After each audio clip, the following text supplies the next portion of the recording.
बिस्मिल्लाहिर्रहमानिर्रहीम। Kinematics, unit 2 physics का kinematics. Kinematics के बारे में ये लिखते हैं कि mechanics is the oldest of all physical sciences. जितनी भी फिजिकल साइंसेस हैं उन सब में ओल्डेस्ट जो है वो मैकेनिक्स है। अब फिजिकल साइंस क्या चीज़ है? देखो ना, फिजिकल साइंस वो साइंस है जिसमें हम नॉन लिविंग थिंग्स के बारे में पढ़ते हैं। बेसिकली डस्टर की ना होने की वजह से हम इससे डस्टर का काम लेंगे। मैं आप लोगों को समझाता हूँ। देखो ना, इस दुनिया में लिविंग थिंग्स भी है और नॉन लिविंग भी है। लिविंग और नॉन लिविंग।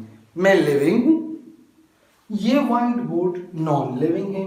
शुरू में इस लिविंग और नॉन लिविंग थिंग्स को बिल्कुल इकट्ठे करके एक ही साइंस के अंदर पढ़ते थे। उस साइंस को कहते हैं नेचुरल साइंस। क्या? Natural, NATURAL, natural science. फिर जैसे जैसे इल्म बढ़ता गया, वसी होता गया, तो इस नेचुरल साइंस के लिविंग को, इसके लिए एक जुदा साइंस रखी गई। लिविंग, जिसमें सिर्फ और सिर्फ लिविंग ऑर्गेनिज्म की स्टडी की जाती है, उसको कहते हैं लाइफ साइंस। और वो साइंस जिसमें हम सिर्फ और सिर्फ नॉन लिविंग थिंग्स को पढ़ते हैं, उसे कहते हैं फिजिकल साइंस। तो लिखते हैं कि ये मैकेनिक्स जो है, ये इस फिजिकल साइंस का ये ओल्डेस्ट क्या है? Oldest of all physical science. अब फिजिकल साइंस और भी क्लासिफाई हो गया। किस तरह? ये फिजिक्स में ये फिजिकल साइंस है। Chemistry is a physical science. Astronomy physical science है।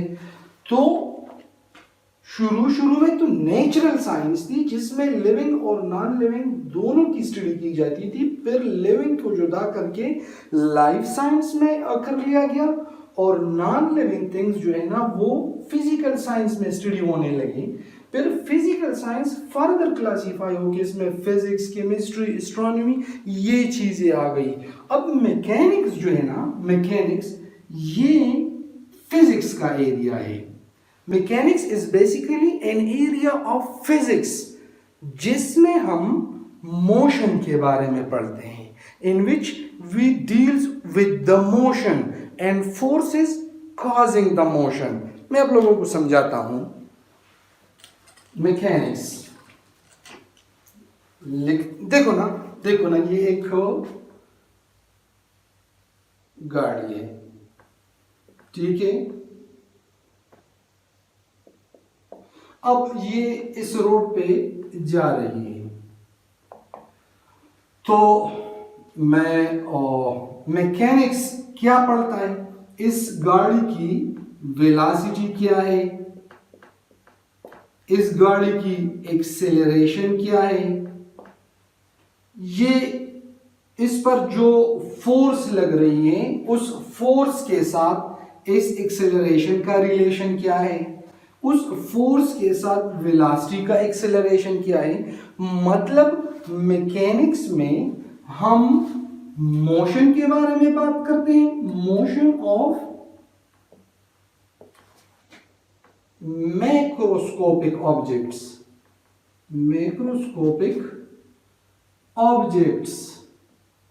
एक होता है मैक्रोस्कोपिक, एक होता है माइक्रोस्कोपिक। वो चीजें जो नेकेड आई से नजर आए, जैसे मुझे ये बुक नजर आ रही है अपनी आंख से, ये है मैक्रोस्कोपिक। और जो नेकेड आई से नजर ना आए बल्कि हम उसे माइक्रोस्कोप में देखते हैं, तो उसे कहते हैं माइक्रोस्कोपिक। तो मैकेनिक्स में हम क्या पढ़ते हैं? मोशन के बारे में, motion of macroscopic objects and forces producing the motion, उन फोर्सेस के बारे में भी पढ़ते हैं जो इस मोशन को काज करते हैं, जो इस मोशन को पैदा करते हैं। देखो ना, इस दुनिया में हर एक चीज इन स्टेट ऑफ मोशन है, हर एक चीज। अगर आप रोड पे गाड़ियों को देखो वो भी मोशन में है। अगर आप अपने सोलर सिस्टम को देखो, सोलर सिस्टम को आप देखो, वो सोलर सिस्टम जो हमारे लिखते हैं कि और solar system moves through space in the milky way Galaxy. हमारा जो सोलर सिस्टम है वो सोलर सिस्टम भी मोशन करता है, मूव करता है। हमारे सोलर सिस्टम में देखो ना, ये सन है, सेंटर में बिल्कुल बीच में सन है, फिर अर्थ है, अर्थ इस तरह एक अपना इसका एक ऑर्बिट है, सन के इर्द गिर्द घूमता रहता है। फिर दूसरा एक प्लेनेट है जुपिटर, वो भी इस तरह घूमता रहता है। फिर मार्स है, वीनस है, टोटल 8 प्लैनेट्स है, 8, अर्थ, जुपिटर और ये मार्स, वीनस, इस तरह है कुछ 8 है प्लैनेट्स। ये सारे के सारे ये हमारा सोलर सिस्टम है। ये सोलर सिस्टम जो है ना, ये हमारी मिल्की वे गैलेक्सी में जो है ना, ये मोशन में। ये तो हो गई मैक्रोस्कोपिक, बड़े बड़े जो है ना, बड़े बड़े।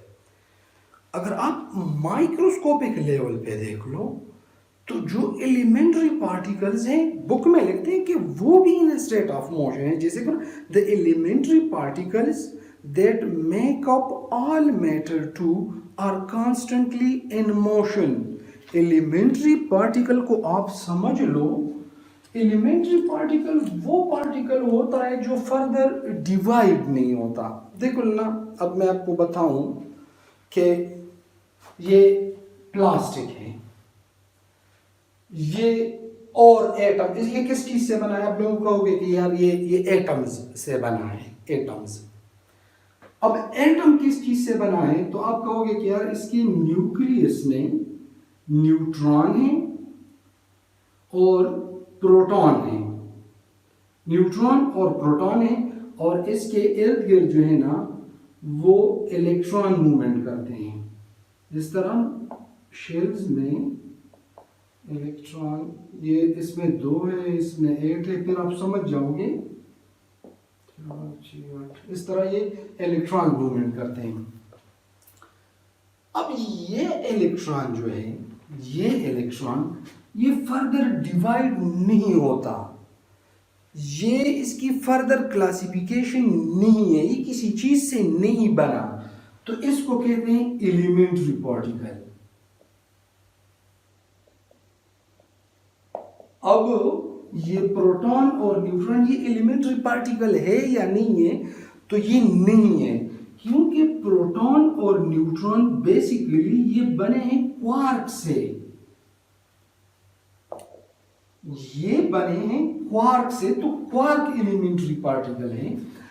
ये मैं किस तरफ आ गया, लेकिन आप लोग ये समझ लो, बुक में लिखा हुआ है कि देखो दुनिया में जितनी भी चीजें हैं ना वो मोशन में है, चाहे वो हमारा सोलर सिस्टम हो, अर्थ जो है ना ये सन के, वही अर्थ रिवॉल्व्स अराउंड द सन, अर्थ सूरज के इर्द गिर्द घूमता है, while rotating about its own axis। 2 तरह की मोशन करता है सन। एक तो ये देखो ना, ये सन है, ये सन है, ये अर्थ है। तो एक तो ये अपने एक ऑर्बिट में इस तरह घूमता है, सर्कुलर मोशन करता है। दूसरा, ये अर्थ अपने एक्सिस से भी घूमता है, इस तरह ये इसका एक्सिस है, ये देखो ना, ये आप कंसिडर कर लो कि ये एक्सिस है, तो ये एक्सिस से इर्द गिर्द इस तरह घूमता है। इस तरह भी ये सन घूमता है, इस तरह अर्थ अराउंड द सन, और अपने एक्सिस से भी घूमता है। लास्ट में सवाल। अच्छा, मैकेनिक्स को तो आप समझ गए होंगे कि मैकेनिक्स में हम motion of objects and the forces causing the motion, उसके बारे में पढ़ते हैं। अब इस मैकेनिक्स की बुनियादी तौर पर दो ब्रांचेस हैं। एक है the board would quote the board was on the what value, एक है काइनेमैटिक्स और दूसरा है डायनामिक्स। काइनेमैटिक्स और डायनामिक्स, ये इन दोनों को समझाने के लिए ये देखो, ये एक गाड़ी है, ये रोड पे जा रही है इस तरफ, ठीक है।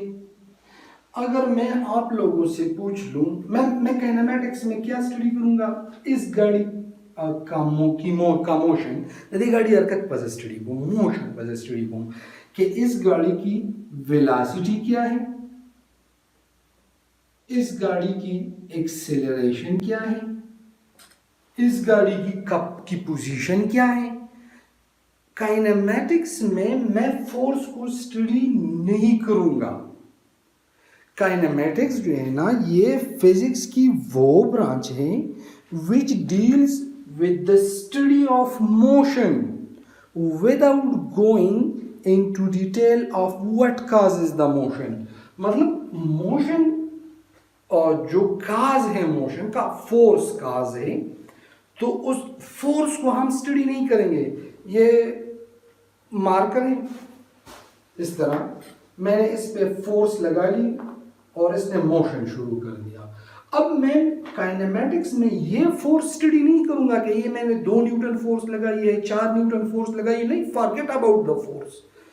मैं मोशन के बारे में स्टडी करूंगा कि इसकी वेलोसिटी कितनी थी, इसकी स्पीड कितनी थी, इसकी एक्सेलरेशन कितनी थी।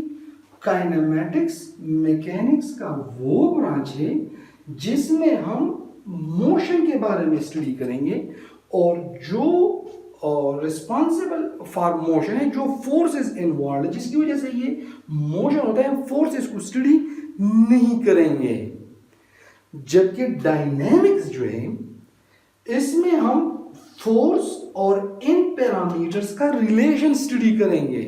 डायनेमिक्स के दरमियान फर्क को जानने के लिए मैं आपको बताता हूं, सिंपल इस एग्जांपल पे सोचूं कि ये गाड़ी थी, शुरू में ये रुकी हुई थी, वलाड़ो, नुची वलाड़ो नो द वेलोसिटी 0 मीटर पर सेकंड, क्योंकि ये रुकी हुई थी, ये साकिन थी।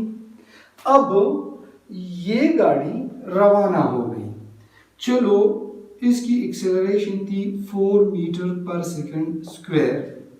तो आप मुझे ये बताओ कि कितने टाइम में, टाइम इक्वल टू 0, ये 100 मीटर का फासला तय करेगी। अब देखो ना, ये स्टार्ट में रेस्ट पे थी, ये इसने मोशन शुरू की, इसका एक्सेलरेशन पहुंच गया 4 मीटर पर सेकंड स्क्वायर पे। तो मैं आपसे पूछता हूं कि ये 100 मीटर का फासला कितने टाइम में तय करेगी। तो इस सारे बातों में तो मैंने जो है ना वो फोर्स का जिक्र ही नहीं किया। ये काइनेमैटिक्स है, मोशन के बारे में पढ़ रहे हैं। लेकिन अगर मैं कहूं कि ये एक गाड़ी है, लेट से इसका मास 50 kg है, और इस पे मैंने इस तरफ से फोर्स लगा दी 20 न्यूटन से 20 न्यूटन। तो इस फोर्स की वजह से जो मैंने इस गाड़ी पे लगा दी, जिसका मास 50 kg है, इसमें कितना एक्सेलरेशन पैदा होगा। तो यहाँ पे फोर्स का जिक्र आ गया। फोर्स और एक्सेलरेशन और मास, इनका रिलेशन है, तो काइनेमैटिक्स में हम सिर्फ और सिर्फ मोशन को स्टडी करते हैं, फोर्सेस को स्टडी नहीं करते। जबकि डायनेमिक्स में हम ये मोशन और फोर्सेस के रिलेशन को स्टडी करते हैं। तो उम्मीद करता हूं कि आप लोगों को समझ आ गया होगा। अस्सलाम वालेकुम।